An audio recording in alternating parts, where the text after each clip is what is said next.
할렐루야. 아멘. 오늘 어버이 주일입니다. 우리 대동교회 모든 어르신들과 어느새 모든 성도님들에게 오늘 함께 나누는 말씀이 은혜와 복이 되기를 주 예수님의 이름으로 축복합니다. 아멘. 이스라엘 백성들을 하나님께서 출애굽시켜서 약속의 땅 가나안 땅으로 인도하는 과정에 하나님께서 광야에 머물게 하십니다.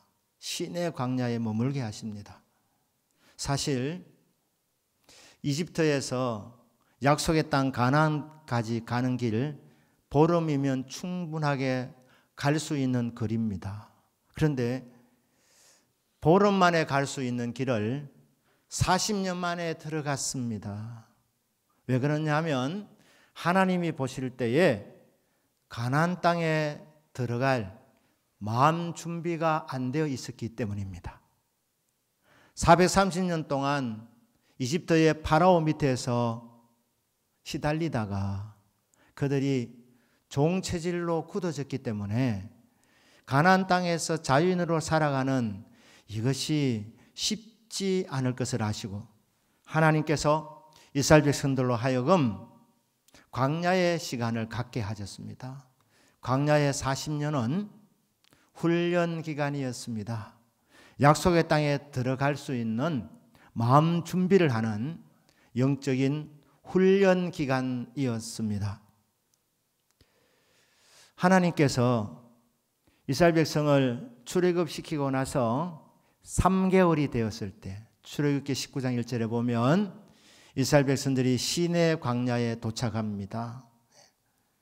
광야가 무슨 시내냐 그러겠지만은 이 시내는 우리가 말하는 대구 시내 이런 시내가 아니라 시내라는 말이 가시떨기라는 뜻을 갖고 있습니다. 그러니까 광야에 아주 가시나무가 많은 어떤 한 장소, 그 산을 시내산이라 그러기도 하고 혹은 호렙산이라고 그럽니다. 호렙산은 벌어진 땅, 광야 이런 뜻을 갖고 있습니다. 그러니까 광야에 벌어진 땅, 아무도 찾아오지 아니하는 사막 같은 곳, 황량한 곳, 가시떨기 나무가 많은 그 어느 한 산 밑에, 산 기슭에 이스라엘 백성들이 머물도록 하나님이 인도해 주셨습니다. 그곳에서 1년을 머뭅니다. 1년을 머무는 동안에 하나님께서 찾아오십니다. 하나님께서 시내 광야에 왜 찾아오십니까? 찾아오셔서 그들에게 계명의 말씀을 주시고자 찾아오셨습니다. 계명을 주시려고. 십계명의 말씀입니다. 이 십계명의 말씀을 풀어놓으면 613가지 됩니다. 하라는 말씀 248가지, 하지 말라는 말씀 365가지. 그러니까 해라, 하지 마라. 이렇게 하면 안 된다, 저렇게 하면 된다. 이렇게 하나님께서 하라는 말씀, 하지 마라는 율례와 법도의 말씀을 613가지 정도 주셨는데 그것을 모으면 10계명의 말씀이 됩니다. 그러니까 하나님께서 방문하신 목적이 10계명의 말씀을 주시려고 하는 것입니다. 사랑하는 여러분, 우리 성도님들도 이 땅, 광야 같은 인생길을 걸어가고 있습니다. 예수 믿는 사람이라고 해서 순탄한 일만 일어나는 것이 아니고 성도에게도 고난이 있고 아픔이 있고 시련이 있습니다. 광야는 길이 없는 곳입니다. 앞이 보이지 않을 때도 있습니다. 낮에는 너무 덥고 밤에는 너무 춥습니다. 때로는 불뱀들이 공격을 하는 땅입니다. 물이 희박한 곳입니다. 먹고 살기 힘든 공간입니다. 먹고 살기 힘든 생활을 하는 훈련 기간이 있었습니다. 그런데 그런 인생들에게 광야에서 지금 머물러 있는 그 인생들에게 하나님이 찾아오셔서 계명의 말씀을 주셨습니다. 이건 뭔가 그렇지 않아도 고달픈 인생인데, 힘겨운 인생인데 하나님께서 우리에게 더 무겁게 하려고 무거운 계명의 말씀을 주신 것입니까? 어려운 김에 더 고생하라고 하나님께서 십계명의 말씀으로 이것 하고 저것 하지 마라 이렇게 삶의 지침을 주신 것입니까? 여러분, 하나님께서 이스라엘 백성들에게 복을 주시기 원하셔서 계명의 말씀을 우리에게 들고 찾아오신 줄로 믿습니다. 이스라엘 백성들에게 이 복된 계명의 말씀을 주시려 하는 것입니다. 이 계명의 말씀을 지켜서 구원받는 것 아닙니다. 이미 이스라엘 백성들은 이집트에서 구원을 경험했습니다. 10가지 재앙을 거치면서 이집트 사람을 하나님께서 심판을 하셨지만 유월절 어린 양을 잡아서 피를 입구에 출입구에 바르고 그 유월절 어린 양을 먹고 있는 그 집은 죽음의 사자가 들어가지 않고 넘어갔습니다. 심판을 면했습니다. 구원받았습니다. 구원받고 그들이 홍해바다를 지나갔습니다. 다 세례를 받은 것입니다. 구원받고 세례받은 하나님의 자녀들에게 하나님께서 주신 계명의 말씀입니다. 이 계명을 지킴으로 구원받는 것이 아니고 이미 구원받았는데 왜 이 말씀을 주셨느냐? 이 말씀을 지킴으로 복을 받기 때문입니다. 그래서 어떤 목사님께서 이 십계명을 강의하면서 이 십계명 강의 책 제목을 행복한 삶으로 가는 하나님의 길 이렇게 제목을 잡았습니다. 십계명이 무엇인지 정확하게 이해한 것입니다. 행복한 삶을 주시기 원하신 하나님께서 광야에서는 길이 보이지 않지 않습니까? 길이 없습니다. 길이 없는데 행복한 삶으로 가는 길을 하나님께서 제시해 주신 것이 십계명의 말씀입니다. 너희들이 행복한 나라로 들어가서 그곳에서 행복하게 살아라. 그 가는 방법을 십계명의 말씀을 통해서 가르쳐 주신 것입니다. 그렇구나. 구원받은 우리들에게, 세례받은 우리들에게 하나님께서 약속의 땅에 들어가서 그 젖과 꿀이 흐르는 땅에서 그 땅을 차지하며 먹고 마시며 누릴 수 있도록 하도록 하나님이 행복한 삶으로 가는 길을 제시해 준 것이 계명의 말씀이구나.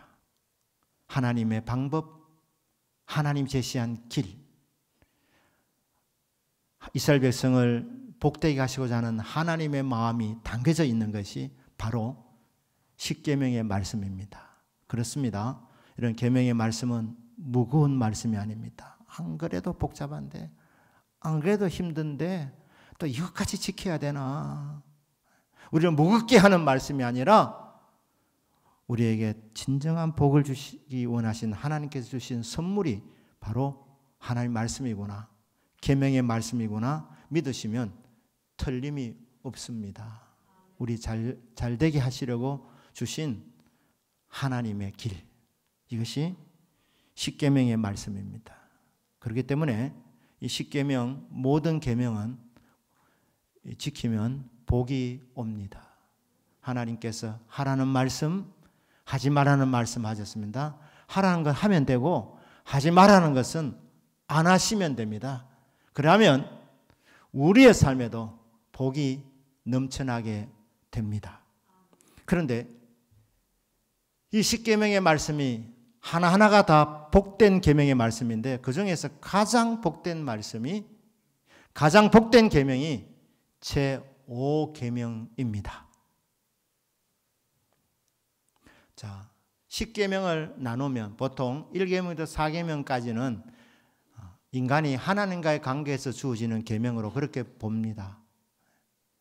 5계명부터 10계명까지는 인간 대 인간, 거기서 지켜야 될 규례와 법도의 말씀이 5계명부터 10계명까지의 말씀입니다.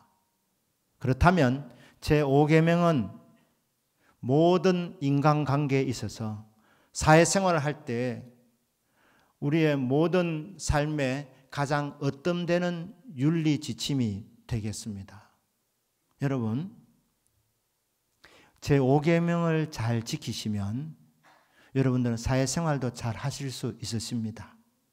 왜냐하면 가정이 최초의 병원이었고, 가정이 최초의 학교였고, 가정이 최초의 정부였고, 가정이 최초의 교회였습니다. 그래서 가정생활 잘하는 사람은 교회생활 잘할 수 있고, 가정생활 잘하시는 분은 사회생활 잘할 수 있고, 가정생활 잘하시는 분은 학교생활 잘하실 수 있고, 가정생활 잘하시는 분은 영육간에 건강한 삶을 살아갈 수 있게 됩니다. 우리에게 건강을 주는, 우리에게 행복한 삶을 주는 복되고 정말 좋은 하나님의 계명의 말씀들이기 때문입니다. 그러니까 제5계명은 인간과 인간과의 이 윤리 가운데서 가장 으뜸되는 계명의 말씀이 되는구나. 이거 잘하면 모든 부분에서 우리 하나님께서 좋은 관계를 맺어줄 수 있도록 은혜를 주시고 또 행복하게 해 주신다는 것입니다. 그렇습니다. 어떤 분들 보시면 잘 풀려나가는 분이 있습니다. 잘 되는 분이 있습니다. 그분들 가운데 신앙생활을 열심히 안 하는 분들 가운데서도 이렇게 잘 풀리는 분이 있습니다. 근데 신앙생활을 잘 안 해도 다른 이유가 있기 때문에 풀려지는 것입니다.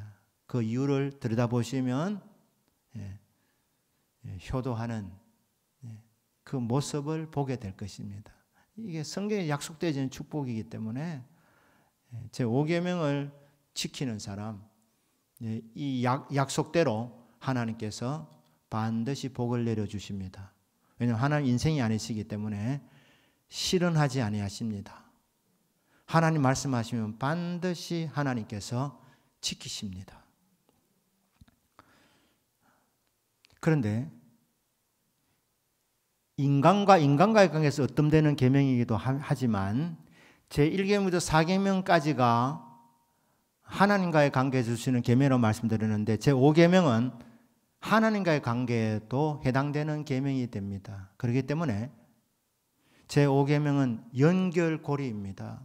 하나님과의 관계에 해당되는 계명의 말씀이면서 동시에 인간과 인간과의 관계에서 해당되는 그런 계명의 말씀이 됩니다. 왜냐하면 하나님께서 하나님을 대신하여서 부모님들을 허락해 주신 것입니다. 그러니까 자녀들에게 하나님께서 하나님 자신을 대신하여서 하나님이 하실 일을 하도록 보내준 분들이 바로 부모님들입니다. 그러니까 부모님들이 바로 하나님의 대리인입니다.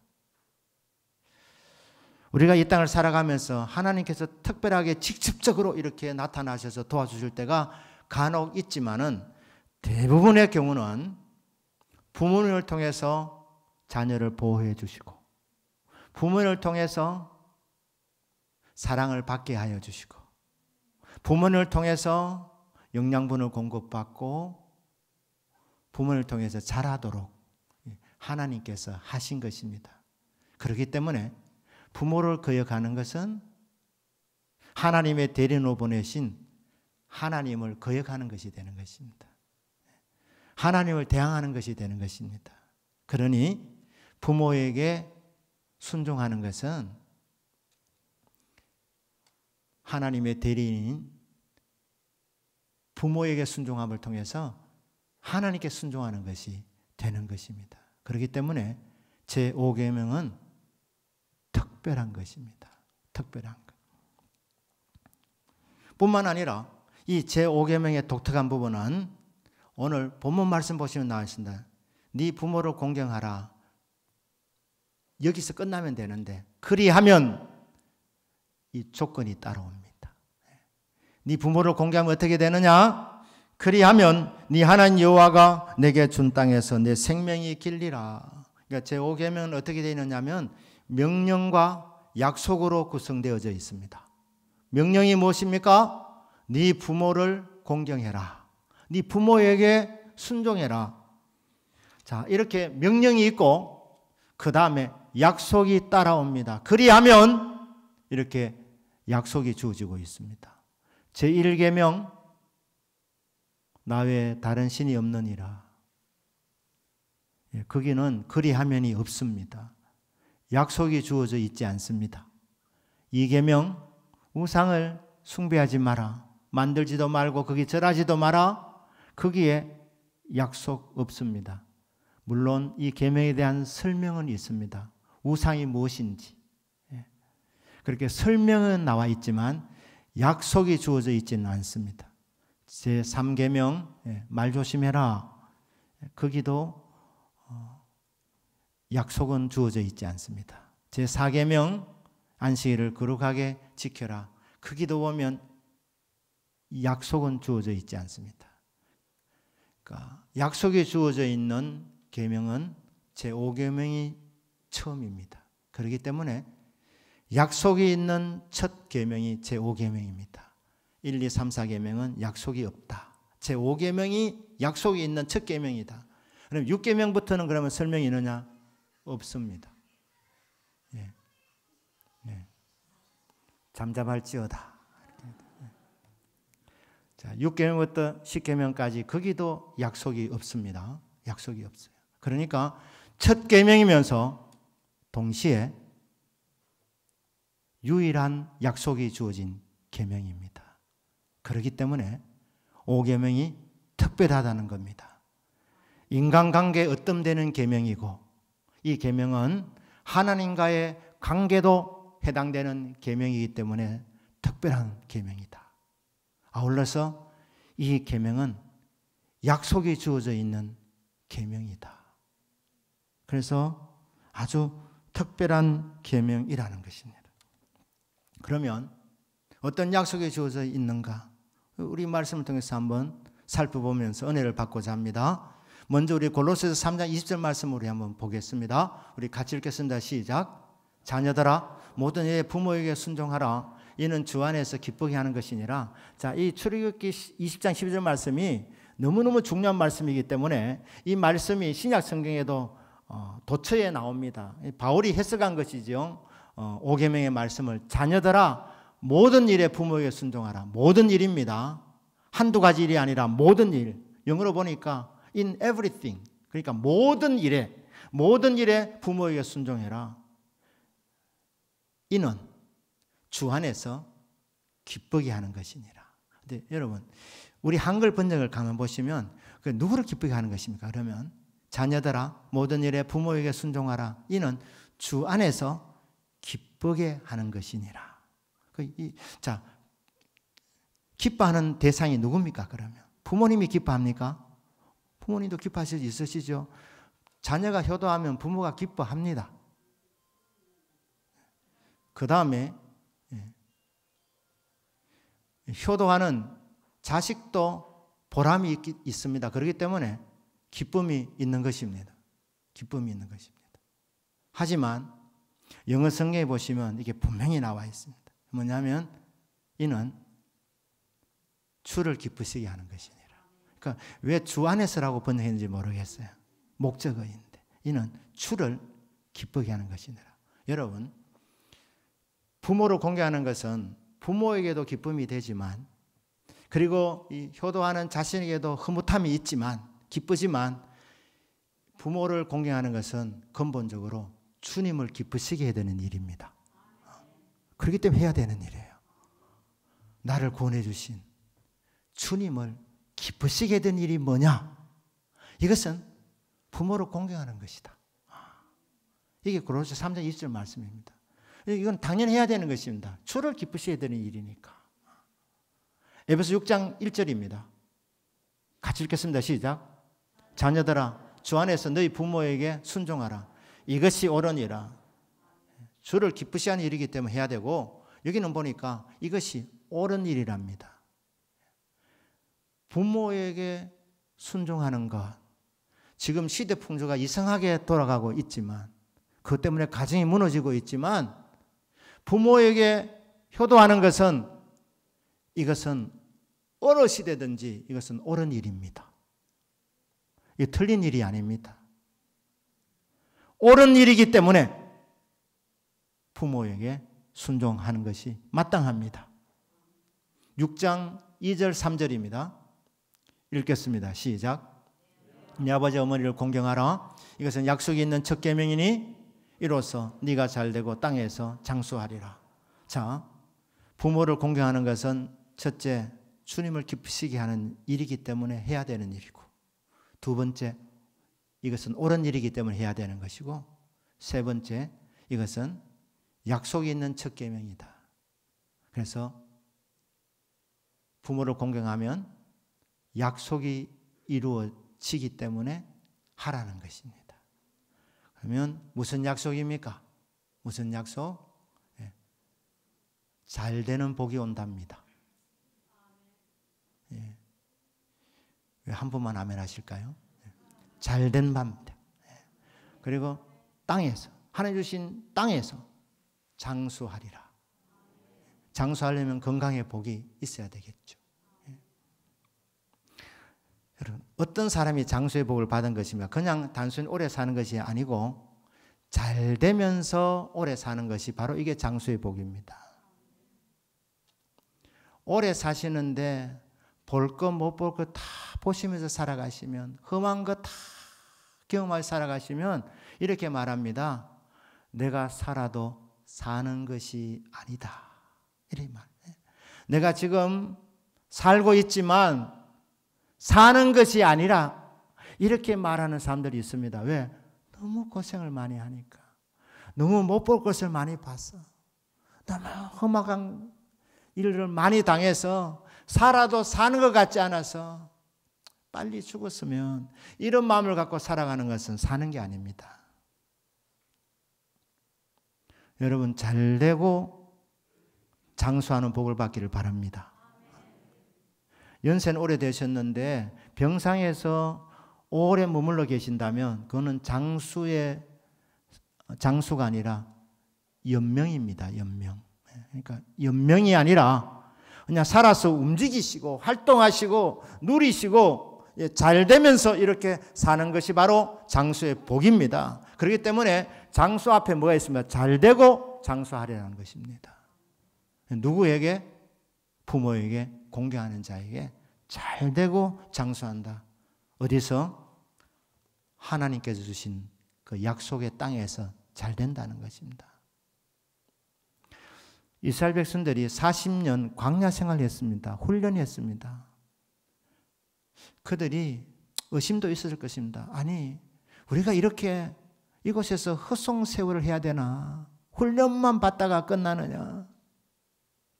여러분, 훈련받고 있었지만 하나님께서 약속의 땅에서 그들이 복받을 수 있는 터전을 만들고 계셨습니다. 누구를 통하여? 가나안 7족 속을 통해서 하나님 일하고 계셨습니다.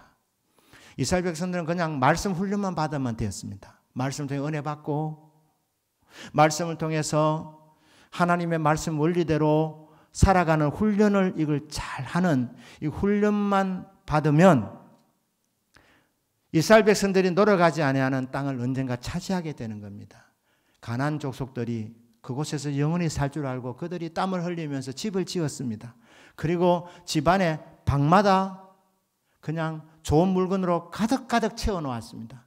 성읍을 건설했습니다. 우물을 파놓았습니다. 왜? 자기들이 먹고 마시려고. 하나님께서 이방인들이 고생하게 하시고 이스라엘 백성들은 그 약속의 땅에 들어가기 전에 말씀 훈련을 받아서 말씀대로 사는 훈련을 시키고 말씀을 계속 받고 받으면서 은혜 받고 살게 하시다가 어느 날 하나님께서 약속하신 땅으로 그들을 들여보내십니다. 그때에 그들이 짓지 아니한 집을 차지하게 하시고 그 약속의 땅에서 그들이 건설하지 않은 성읍을 차지하게 하시고 그들이 파지 아니한 우물물을 마시게 하여 주시고 그들이 심지 아니하는 각종 오곡백과를 먹고 마실 수 있도록 노력은 이방인들이 하게 하시고 이스라엘 백성들은 은혜만 받게 하시다가 훈련받고 훈련 기간이 끝났을 때에 하나님께서 약속하신 그 땅에 들어가서 그 땅에서 잘되고 장수하도록 하시는 것, 이것이 계명을 주신 하나님의 계획이었습니다.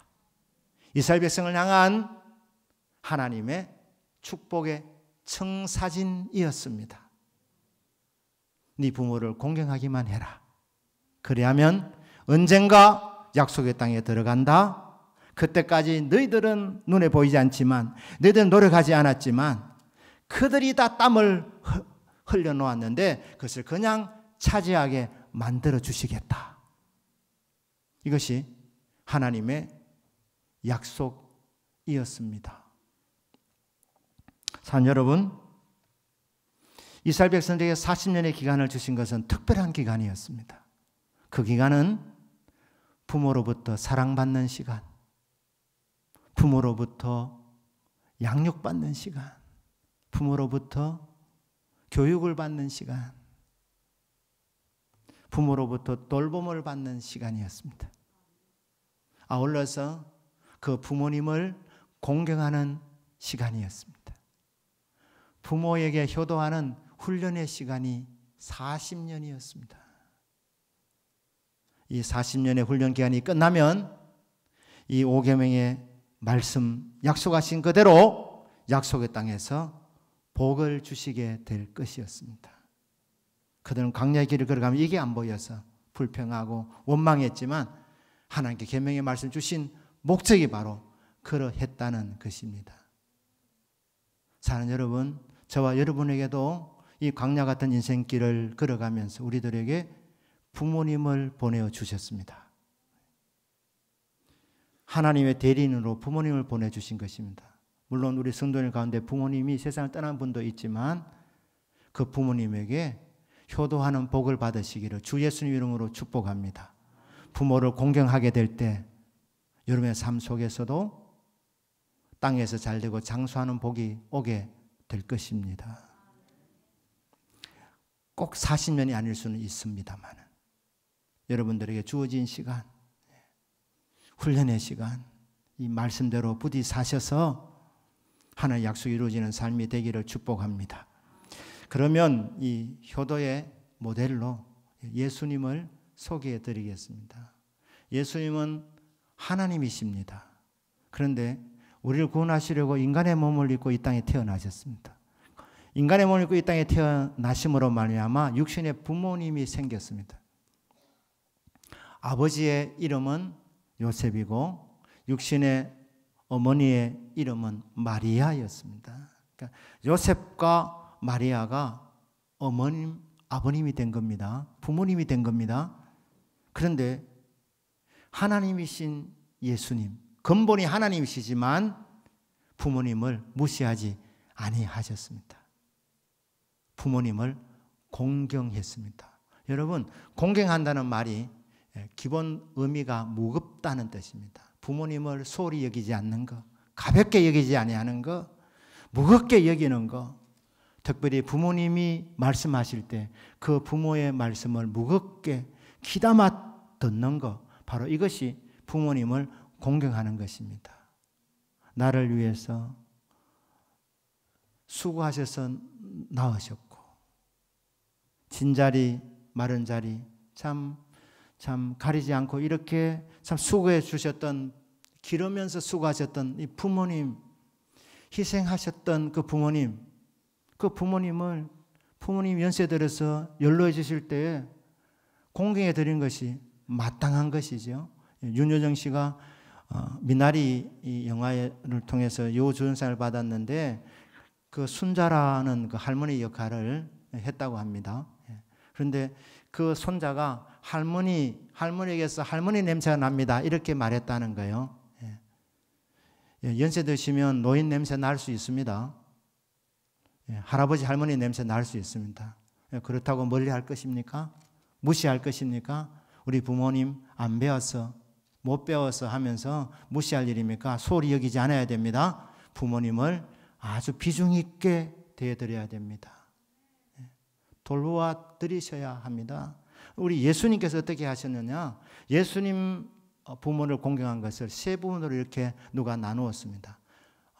12살까지는 순종의 삶이었다는 거예요. 예수님이 순종하셨다. 33세까지는 복종하셨다는 거예요. 그리고 마지막은 돌보셨다는 겁니다.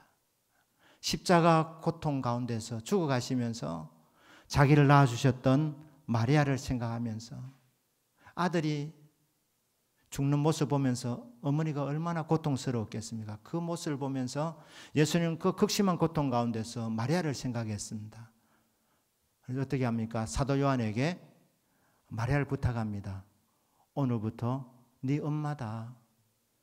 그 순간 예수님이 마리아를 돌보았고, 그리고 이 돌보는 것을 사도 요한에게 부탁하면서 눈을 감으셨습니다. 맞습니다. 예수님은 순종과 복종과 돌봄이라는 이 부모를 공경하는 것, 이 세 가지를 하셨다는 겁니다. 여러분, 여러분의 생애 가운데서도 이런 부모를 공경하는 모습이 있기를 축복합니다. 순종 나아가서 복종입니다. 보통 쉽게 생각하면 어릴 때는 아무것도 모르니까 무조건 복종하다가 나이가 들면 순종하지, 이게 아니고 어릴 때는 순종이지만 나중에는 복종까지 가셔야 됩니다. 처음에는 부모님이 좀 우습게 보일 수도 있습니다. 금방이 들어서 하나님께서 부모를 통해서 많은 복을 주셨는데 부모가 우습게 보이는데, 여러분 계속 머리가 굵어지면 살아가다 보면 부모님이 얼마나 훌륭한지 알게 되는 것입니다.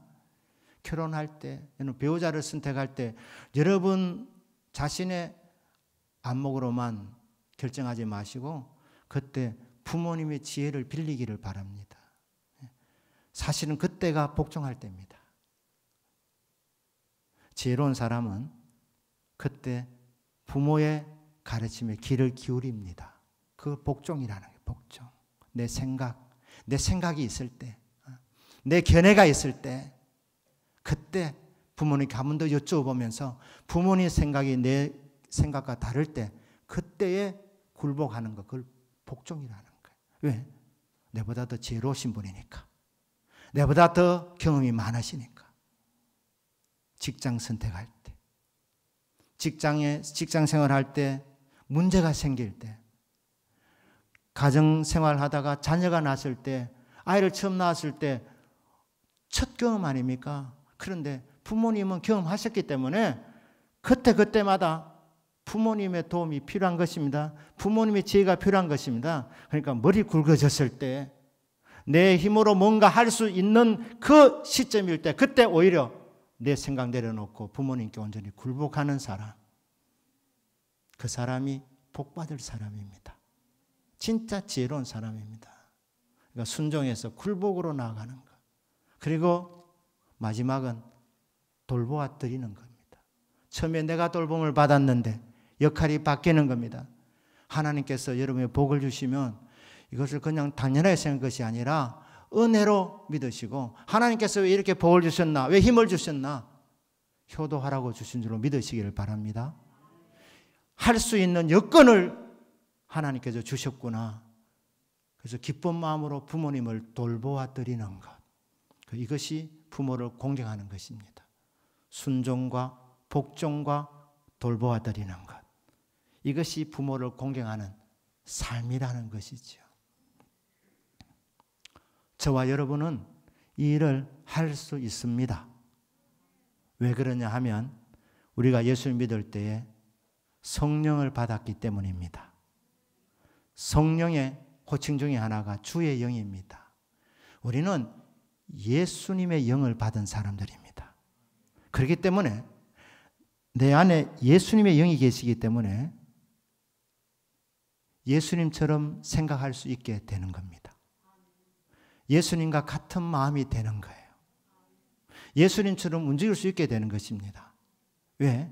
말씀드린 대로 우리가 주의 영을 받았기 때문에, 예수의 영을 받았기 때문에, 예수님께서 이 땅에 사시는 동안 부모님에 대해서 어떤 생각을 하셨고 어떤 마음을 가지셨고 어떻게 행동하셨느냐, 그와 똑같이 우리가 할 수 있게 되는 것은 우리도 주의 영을 받은 사람들이기 때문에, 그래서 우리가 주의 말씀에 어긋나게 불효하면은 내 안에 계신 영께서, 성령께서 가르쳐 주십니다. 왜 그랬니? 고쳐라. 주의 영이 가르쳐 주시는 겁니다. 회개하면 회복됩니다. 주님께서 부모에게 효도하겠다는 마음을 주시는 거, 그 주의 영이 우리에게 집어넣은 생각입니다. 그대로 하면 됩니다. 그대로. 주님 주시는 마음을 따라서 하면 자연스럽게 부모를 공경하는 인생이 되고 그 삶은 어떤 결과물이 나옵니까? 하늘 주신 땅에서 잘 되고 장수하리라. 이 약속이 이루어지게 됩니다. 사랑하는 여러분, 내 안에 계시는 주의 영 성령의 충만한 가운데서 제5계명이 지켜지게 되고 그로 인하여서 약속이 이루어지는 삶이 되시기를 주 예수님의 이름으로 축복합니다. 아멘. 기도하겠습니다.